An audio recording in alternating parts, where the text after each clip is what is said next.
Good morning, afternoon, evening, night, ladies and gentlemen, whatever it may be. My name is Zach, and today I'll be giving my predictions and kind of evaluating the UFC Atlanta Usman versus Buckley card. So before I begin, I want to give a little insight. I'm pretty new to MMA, watching it in UFC and all that. The first time I ever watched UFC was Teixeira versus Prohaska, which was like 2022. And then the first card I ever watched was UFC 296, Covington versus Edwards, I'm pretty sure. So I don't have the best knowledge. I had to do a lot of research on this before I gave my picks. So if you have any issues with that, just let me know in the comments. But yeah, let's get right into it. Anyways, starting off, we have a women's flyweight bout with Jamie Lynn Horth versus Vanessa Lil Monster Demopoulos. Demopoulos has a record of 11-7, of which are 1 knockout, 4 submissions, and 4 first round finishes. Looking at her fight history, I'm seeing mainly decisions, being by unanimous or split, and she's mainly lost to decision as well. On the other side, we have Horth, who has a record of 7-2 with 3 wins by knockout and 2 by submission. Her UFC career has only seen decisions, by the way. Horth has a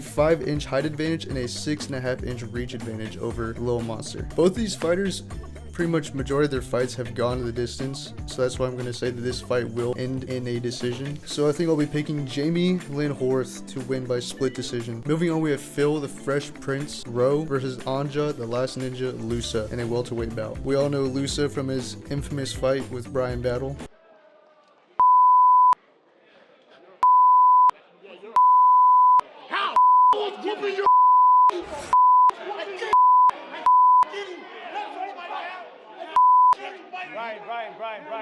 Right.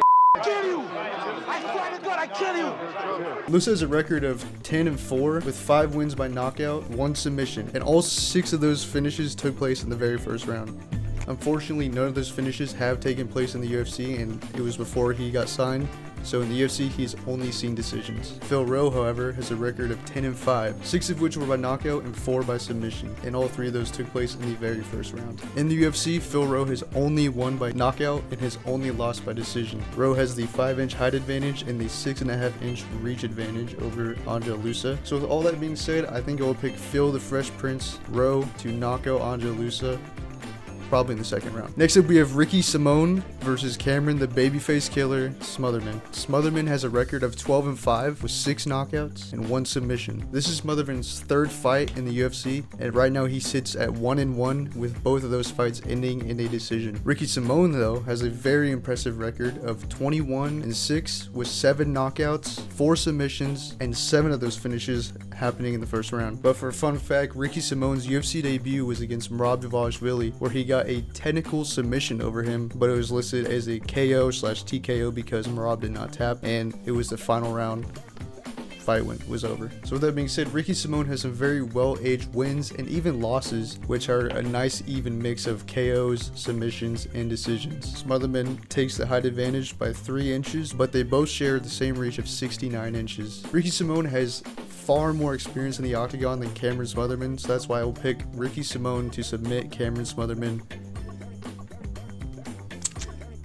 maybe in this 3rd round. In the flyweight division, we have Cody Custom-Made Durden versus Jose Calcifer Ochoa. Ochoa's record is impressive, standing at 7-1 with 6 knockouts and 1 submission. However, Ochoa's one and only fight in the UFC is a loss by decision. Durden, on the other hand, has a record of 17-7, 6 wins by KO, 6 wins by submission, and 9 first round finishes. Durden's UFC career has seen a lot of back and forth, beginning with a draw, then getting submitted, then winning a decision, then getting submitted again, then getting a KO, and so on. In the UFC, Durden has 4 wins by decision, 1 knockout, and 1 submission. Durden and Ochoa both are 5'7" and have a 67-inch reach. With all that being said, I believe Jose Ochoa will achieve his first UFC win against Cody Durden by knockout. Up next, we have Malcolm the Machine Wellmaker versus Chris Moutinho. Moutinho, most known for his UFC debut against Sean O'Malley, has a record of 9-6, 6 by knockout, and 3 by submission. He only has 2 fights in the UFC, the last one being over 3 years ago, and he has only lost by standing TKO in the UFC. Wellmaker, however,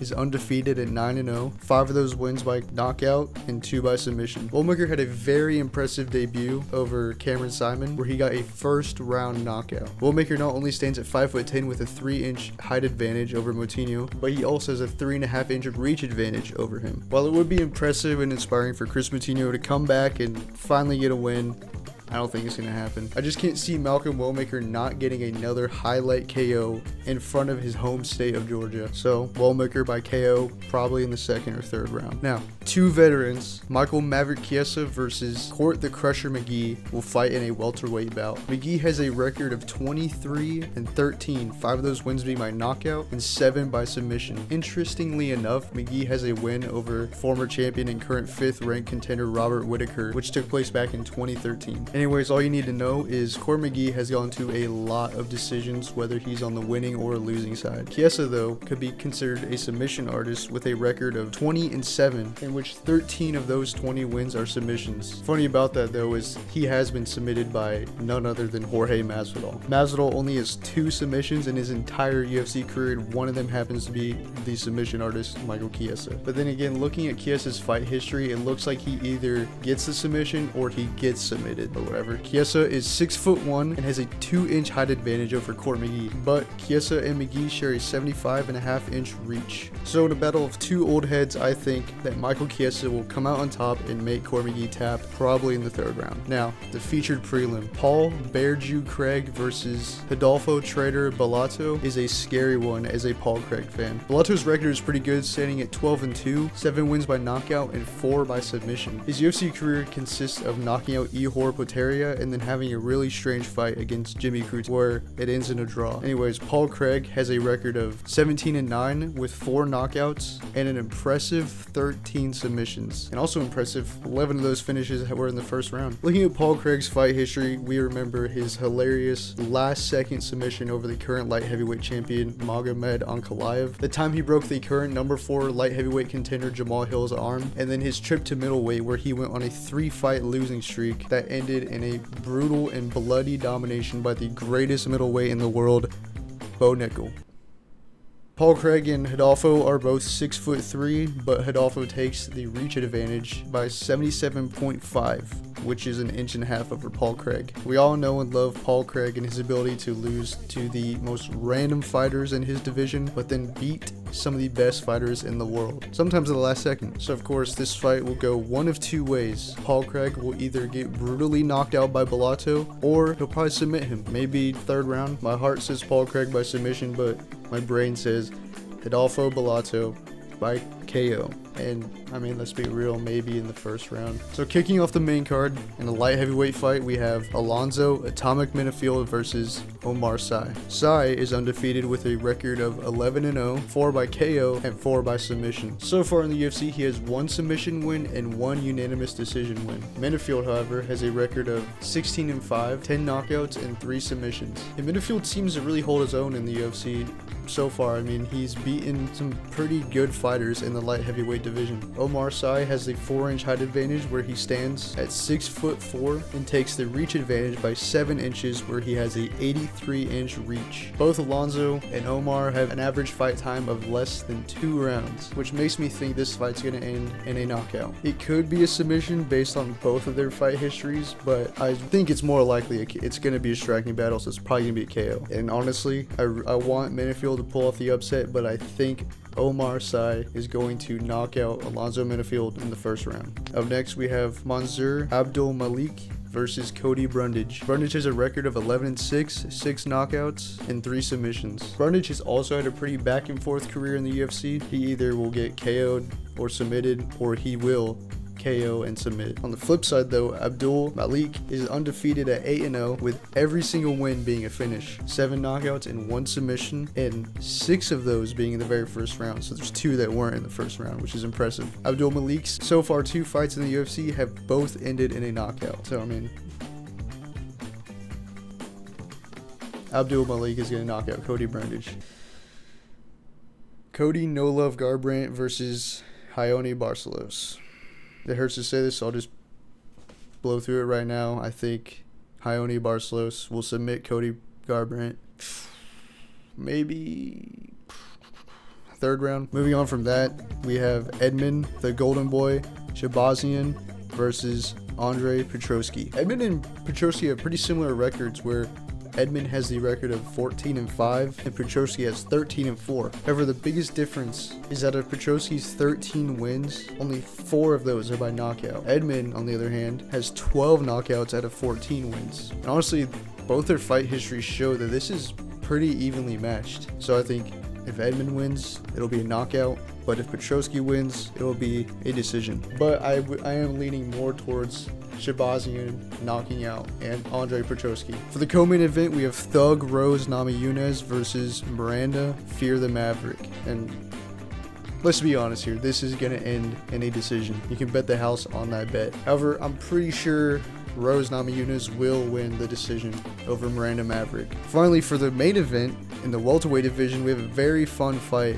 between Kamaru, the Nigerian Nightmare, Usman, and Joaquin Numanza Buckley. Buckley used to fight at middleweight, where he was mainly losing. Then he moved down to welterweight, and he has been on a 6-fight win streak so far. As of right now, he's a record of 21-6 with 15 knockouts. Usman, though, has a record of 20-4 and is considered one of the best welterweights of all time and was a pretty dominant champ with 5 title defenses. So Usman has a lot of experience. He's good, but really I don't see him winning. I really don't. But before I give my actual prediction, I just want to say I used to be a huge Joaquin Buckley hater. I remember the first time I ever saw him fight was on UFC St. Louis, where he fought the 6'5" Nursultan Ruzabov, whereas Buckley stands at 5'10". So I was like, woo, let's root for the short guy. And he won by decision. And I was excited, I was happy, but then he gave his Octagon interview. I think I know which one. Who do you want next? Yes. Look here. Who do I want next, huh? He got a fight already booked up, but it's a massive name. It's only one name you should call out if you're on this mic, a powerful name. That name is Conor McGregor. I want you. Buckley decided to call out Conor McGregor, of all people to call out, and my hype for him died instantly. So then, of course, after that, he gets matched up against Wonder Boy, which, I mean, come on, who doesn't love Wonder Boy? And he knocks him out. Pretty brutally too. Now, before you judge me, let me just say this. I am no longer a fan of Colby Covington, but when he fought Joaquin Buckley, I was rooting for him. But pretty much after the fight was over, and Buckley beat him by doctor stoppage, TKO, pretty impressive. Obviously, it was like, okay, Colby sucks, you know. In fact, I hope that Kevin Holland gets that fight, and I hope that he retires him for good. But after that, I was okay. I was okay with Buckley. And then he went live on Instagram and gave a very inspiring and pretty good, you know, cut some promo for being a title contender. Every motherfucking day I'm working, bro. I'm putting in all this motherfucking sweat, dog. All this motherfucking time, man, to show this motherfucker, bro, that I know who you is. But I want what you got. I want exactly what you got, man. I'm trying to change my motherfucking life, bro. This is some real shit, man. I'm trying to take care of my motherfucking grandmother. It take 24-hour service to take care of my granny, bro. Get the services for my kid. Everything. Motherfucking shit ain't sweet. 15 fucking fights, nigga. Shit still ain't sweet. I want all of that, man. I'm not playing with no motherfucking body, bro. When I say I really want to hurt somebody, nigga, that's exactly what the fuck I'm gonna do, because y'all keep playing. There's a different type of fucking game. Kill them, nigga. Kill them, motherfucker. Congo, you got me hyped up, but let me get off this live, man, before I get in trouble. So after that, I was a huge fan of him because I was so inspired by that and thought it was cool. So I really think that hunger is going to fuel him and he is going to beat Kamaru Usman. Now, do I think he's going to knock him out? Not really. Honestly, I don't see Kamaru Usman going out like that. I mean, he's been knocked out before. When he got knocked out by Leon Edwards, I mean, come on, it was pretty lucky. Leon was down like 4.5 rounds before that happened. But, you know, honestly, he could knock him out. Maybe if he bum rushes him, similar to how he did Wonder Boy, just gets him out of the cage and lights out. But yeah, I'm going to be going with Joaquin Buckley by decision over Kamaru Usman. Anyways, those are my predictions for UFC Atlanta, Usman versus Buckley. Let me know if you agree, disagree, or if you don't even care. But yeah, that'll do it. So thanks for watching. Let's have a great fight night.